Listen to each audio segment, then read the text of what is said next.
नमस्कार। आज हम समय में काफी पीछे चलेंगे। प्राचीन भारत के उस दौर में जब इतिहास आप कह सकते हैं एक नई करवट ले रहा था। हम बात करेंगे हर्यक वंश की और ये समझने की कोशिश करेंगे कि कैसे उनके समय में मगध एक छोटे से इलाके से निकलकर एक शक्तिशाली साम्राज्य बनने की राह पर चल पड़ा। जी। हमारे पास कुछ जानकारी है, एक लेख के अंश हैं जिसका शीर्षक कुछ ऐसा है, हर्यक वंश, शासक और मगध का उदय। तो हमारा मकसद यही है कि इन स्रोतों के आधार पर हर्यक राजाओं की कहानी, उनकी जो रणनीतियां थीं, उनके वक्त की खास घटनाएं और मगध को एक शक्ति केंद्र बनाने में उनकी क्या भूमिका रही, इसे समझें। बिल्कुल। और ये जानना जरूरी है कि हर्यक वंश जो लगभग 544 ईसा पूर्व से 413 ईसा पूर्व तक रहा, उसे अक्सर मगध का पहला बड़ा एक महत्वपूर्ण राजवंश माना जाता है। अच्छा। इन्होंने ही वो नींव रखी, वो मंच तैयार किया जिस पर आगे चलकर मौर्य जैसे बड़े साम्राज्य खड़े हुए। तो ये कहानी सिर्फ राजाओं की नहीं है, ये क्षेत्र के महाशक्ति बनने की शुरुआत की कहानी है। तो चलिए कहानी के पहले महत्वपूर्ण किरदार से शुरू करते हैं, बिंबिसार। स्रोत बताते हैं कि यही हर्यक वंश के असली संस्थापक थे। हाँ, कह सकते हैं। और करीब 52 साल राज किया इन्होंने, लगभग 544 ईसा पूर्व से 492 ईसा पूर्व तक। ये तो उस जमाने के हिसाब से बहुत लंबा शासनकाल हुआ। बहुत लंबा, निश्चित रूप से। और बिंबिसार को मगध का पहला महत्वाकांक्षी और कह सकते हैं दूरदर्शी शासक माना जाता है। उन्होंने शायद ये समझ लिया था कि सिर्फ अपनी सीमाओं में रहकर काम नहीं चलेगा, विस्तार जरूरी है। और इसके लिए उन्होंने एक बहुत ही दिलचस्प तरीका अपनाया, वैवाहिक गठबंधन। हाँ, शादियों के जरिए रिश्ते बनाना। जी, ये उस दौर की एक सोची समझी कूटनीति थी। ये तो हमेशा इतिहास में कारगर रही है। तो किन बड़े राजघरानों से रिश्ते जोड़े उन्होंने, कोई खास उदाहरण? हाँ, कई महत्वपूर्ण जगहों से। जैसे कोसल के राजा थे प्रसेनजित, उनकी बहन महाकोशला से शादी की। अच्छा। इससे न सिर्फ एक शक्तिशाली पड़ोसी से दोस्ती हुई, बल्कि दहेज में काशी का महत्वपूर्ण क्षेत्र भी मिला, जो व्यापार वगैरह के लिए बहुत अहम था। फिर उत्तर में वैशाली के शक्तिशाली लिच्छवी गणराज्य के शासक थे चेतक। उनकी बेटी चेलन्ना से विवाह किया। लिच्छवी तो समय बड़ी ताकत थे। बहुत बड़ी ताकत। तो ये एक बड़ा कदम था। इसके अलावा पंजाब के मद्र कुल की राजकुमारी खेमा से भी विवाह किया। तो इन शादियों ने मगध के चारों ओर एक सुरक्षा घेरा सा बना दिया और उसका प्रभाव भी बढ़ाया। तो ये तो हुई दोस्ती और रिश्तों के जरिए साम्राज्य बढ़ाने की नीति। लेकिन क्या सिर्फ यही तरीका था? क्या सैन्य ताकत का इस्तेमाल बिल्कुल नहीं हुआ? नहीं, ऐसा नहीं है। बिंबिसार सिर्फ कूटनीति पर ही निर्भर नहीं थे। वो जानते थे कि जरूरत पड़ने पर तलवार भी उठानी पड़ती है। अच्छा। इसका सबसे बड़ा उदाहरण है पड़ोसी राज्य अंग, जो आज के भागलपुर के आसपास का इलाका है। उस पर विजय। हाँ। उन्होंने वहां के शासक ब्रह्मदत्त को हराया और अंग को सीधे मगध में मिला लिया। ये मगध का पहला बड़ा सैन्य विस्तार था। अच्छा, पहला बड़ा विस्तार। जी। और इससे गंगा नदी के व्यापार मार्ग पर उनका नियंत्रण और मजबूत हो गया। तो यहाँ हमें कूटनीति और सैन्य शक्ति का एक मिला जुला रूप दिखता है। ये संतुलन, जरूरत पड़ने पर दोस्ती, जरूरत पड़ने पर ताकत, शायद यही उनकी लंबी सफलता का राज था। और गौतम बुद्ध से भी उनका संबंध बताया जाता है। हाँ, ये भी एक महत्वपूर्ण पहलू है। बिंबिसार और गौतम बुद्ध समकालीन थे। बौद्ध परंपरा के अनुसार बिंबिसार बुद्ध से मिले, उनसे काफी प्रभावित हुए और बौद्ध धर्म के अनुयायी बन गए। ये भी कहा जाता है कि उन्होंने राजगृह में प्रसिद्ध वेलुवन यानी बांस का बगीचा, वो विहार भिक्षु संघ को दान में दिया था। अच्छा, वेलुवन विहार। जी, ये उस समय के शासकों के लिए आम बात थी कि वे नए धार्मिक विचारों को संरक्षण दें। और राजधानी राजगृह, आज का राजगीर, उसे बसाने या मजबूत करने का श्रेय भी उन्हें ही दिया जाता है। वो पहाड़ियों से घिरी सुरक्षित जगह। बिल्कुल। राजगृह रणनीतिक रूप से काफी सुरक्षित राजधानी थी। संभवतः उन्होंने ही इसे अपनी राजधानी के तौर पर विकसित किया। लेकिन देखिए, इतनी सफलता और इतने लंबे शासन के बाद भी उनका अंत दुखद बताया जाता है। सत्ता का खेल अक्सर क्रूर होता है। हाँ, ये तो है। तस्वीरें बताती हैं कि उनके अपने बेटे अजातशत्रु ने उन्हें गद्दी के लिए कैद कर लिया और शायद उनकी मौत का कारण भी बना।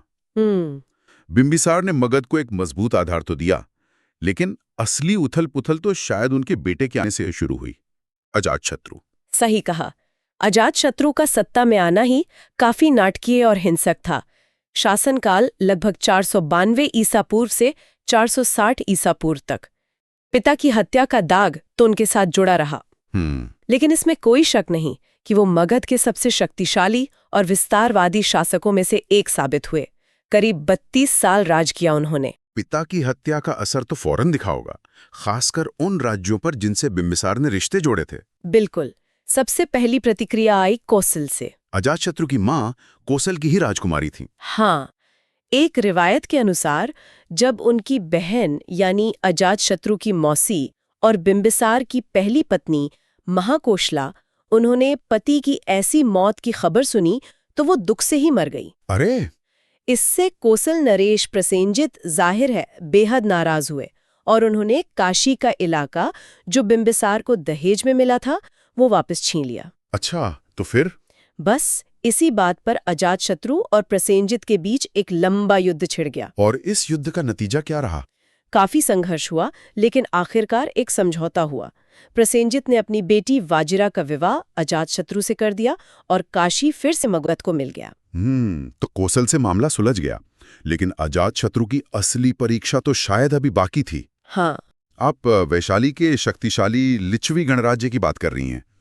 बिंबिसार ने तो उनसे शादी करके दोस्ती की थी, फिर अजातशत्रु के समय क्या हुआ? हाँ, लिच्छवियों के साथ अजातशत्रु का संघर्ष बहुत लंबा और बहुत भयंकर चला।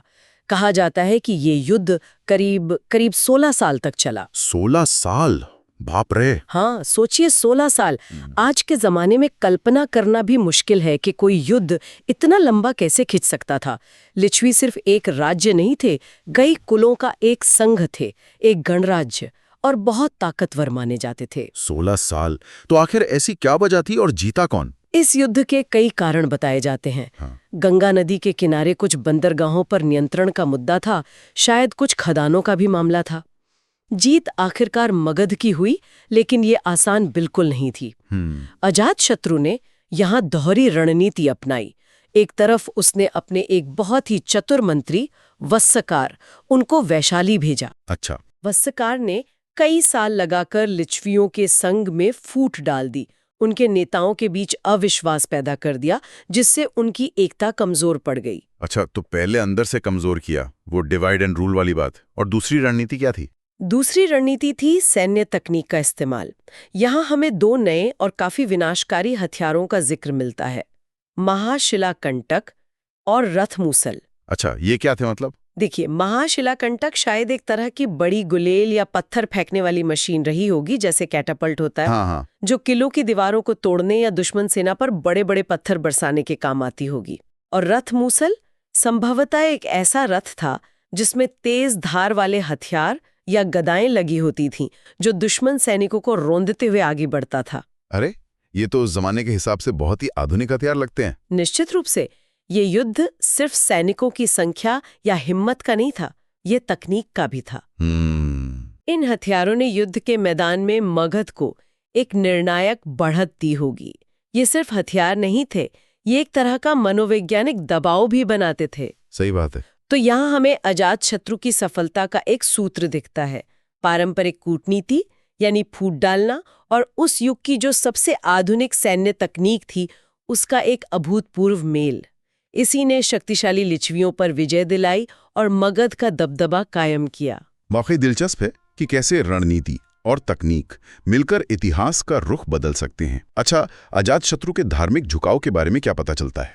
पिता तो बौद्ध थे। स्रोतों में थोड़ी अलग अलग बातें मिलती हैं। कुछ जैन ग्रंथ उन्हें जैन धर्म का अनुयायी बताते हैं। अच्छा। जबकि बौद्ध ग्रंथ कहते हैं कि शुरुआत में वो शायद दूसरे मतों को मानते थे, लेकिन बाद में बुद्ध से मिलकर बौद्ध धर्म की तरफ आकर्षित हुए। लेकिन उनके शासनकाल की सबसे महत्वपूर्ण धार्मिक घटना है गौतम बुद्ध के महापरिनिर्वाण, यानी उनकी मृत्यु के तुरंत बाद लगभग 483 ईसा पूर्व में राजगृह में पहली बौद्ध संगीति का आयोजन करवाना। पहली बौद्ध संगीति, इसका क्या महत्व था?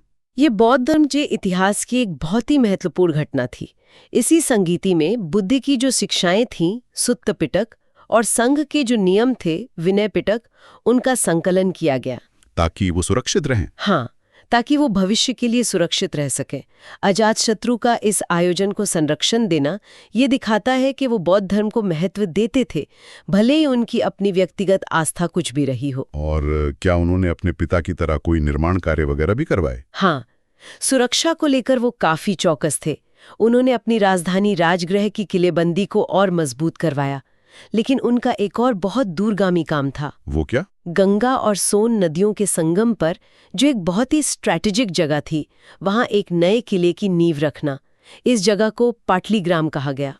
पाटलीग्राम? जी, यही पाटलीग्राम आगे चलकर पाटलिपुत्र बना, जो भारतीय इतिहास की सबसे प्रसिद्ध राजधानियों में से एक बना। तो पाटलिपुत्र की कहानी अजातशत्रु से शुरू होती है, लेकिन राजधानी तो बाद में बनी। अजातशत्रु के बाद कौन आया गद्दी पर? अजातशत्रु के बाद उनका बेटा उदयन, या उदाई भद्र भी कहते हैं, वो गद्दी पर बैठा। उनका शासनकाल लगभग 460 ई पूर्व से 444 ई पूर्व तक करीब 16 साल का माना जाता है। उदयन के समय की सबसे खास बात क्या रही? क्या उन्होंने भी अपने पिता और दादा की तरह साम्राज्य को और बढ़ाया? उदयन के साम्राज्य विस्तार के बारे में ज्यादा जानकारी तो नहीं मिलती, लेकिन उनके शासनकाल का एक काम ऐसा है जिसने मगध के इतिहास और उसके भूगोल को हमेशा के लिए बदल दिया। अच्छा, वो क्या था? और वो था राजधानी का बदलना। हाँ, उन्होंने राजधानी को राजगृह से पाटलिपुत्र शिफ्ट किया, उसी पाटलीग्राम में जिसे अजातशत्रु ने बसाना शुरू किया था। इसका क्या महत्व था? राजगृह तो काफी सुरक्षित जगह थी। देखिए, ये सिर्फ शहर बदलना नहीं था, ये एक तरह से मगध की महत्वाकांक्षाओं का नक्शा बदलना था। अगर हम इसे बड़े परिप्रेक्ष्य में देखें तो पाटलिपुत्र की लोकेशन अविश्वसनीय रूप से रणनीतिक थी। गंगा, सोन और गंडक जैसी नदियों के संगम के पास होने की वजह से ये जल मार्गों का एक प्राकृतिक केंद्र था। अच्छा, मतलब पानी के रास्ते? हाँ, यहाँ से पूरे उत्तर भारत में व्यापार करना, सेना भेजना, सामान लाना ले जाना सब बहुत आसान था। ये सिर्फ राजधानी नहीं, ये उत्तर भारत के व्यापार और शक्ति का नया केंद्र बनने वाला था। इस एक फैसले ने मगध के भविष्य के विकास को जबरदस्त तेजी दी। तो ये तो एक मास्टर स्ट्रोक कहा जा सकता है। उदयन ने सिर्फ राजधानी बदली या शहर को बसाया और मजबूत भी किया। बिल्कुल, उन्होंने पाटलिपुत्र नगर का विस्तार किया और उसकी किलेबंदी भी करवाई। इस नई राजधानी ने मगध को आने वाली सदियों तक भारत का प्रमुख राजनीतिक और आर्थिक केंद्र बने रहने में बहुत मदद की। लेकिन विडंबना देखिए, इस दूरदर्शी शासक का अंत भी शायद हिंसा से ही हुआ। क्या मतलब? उनका अंत कैसे हुआ? कुछ बौद्ध और जैन ग्रंथ अलग-अलग कहानियां बताते हैं, लेकिन एक आम धारणा ये है कि उनकी भी हत्या की गई थी। अरे? एक रिवायत के अनुसार किसी अवंती के राजकुमार या जासूस ने वेश बदलकर उनकी हत्या कर दी। सत्ता के लिए संघर्ष इस वंश का पीछा नहीं छोड़ रहा था। पिता की हत्या करके सत्ता पाना और फिर खुद भी हत्या का शिकार होना, ये तो एक पैटर्न सा बनता दिख रहा है। उदयन के बाद क्या हुआ? क्या वंश और चला? उदयन के बाद हर्यक वंश का पतन काफी तेजी से शुरू हो गया। उनके उत्तराधिकारी हुए अनिरुद्ध, मुंड और फिर अंतिम शासक नागदशक। अच्छा, इन तीनों को मिलाकर शायद कुछ ही दशकों का शासन रहा होगा।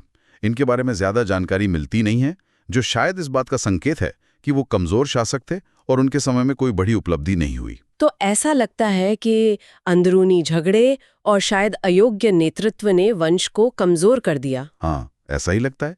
दरबार में साजिशें और सत्ता के लिए संघर्ष बढ़ गया होगा।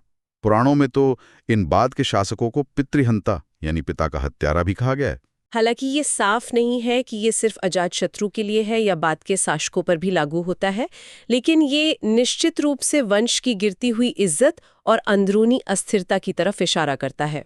और अंत कैसे हुआ फिर इस वंश का? जो अंतिम शासक थे नागदशक, उनको बहुत अयोग्य और जनता में अलोकप्रिय बताया गया है। कहा जाता है कि लोग उनके कुशासन से तंग आ चुके थे। अच्छा। इसी स्थिति का फायदा उठाकर उनके एक अमात्य यानी मंत्री, जिनका नाम शिशुनाग था, उन्होंने नागदशक को गद्दी से हटा दिया, संभवतः उनकी हत्या करके। ये लगभग 413 ईसा पूर्व की बात है। तो मंत्री ने ही तख्ता पलट कर दिया? जी, शिशुनाग ने फिर खुद राजगद्दी संभाली और एक नए वंश शिशुनाग वंश की नींव रखी, और इस तरह हर्यक वंश का अंत हो गया। तो कुल मिलाकर ये लगभग 125 साल की कहानी है।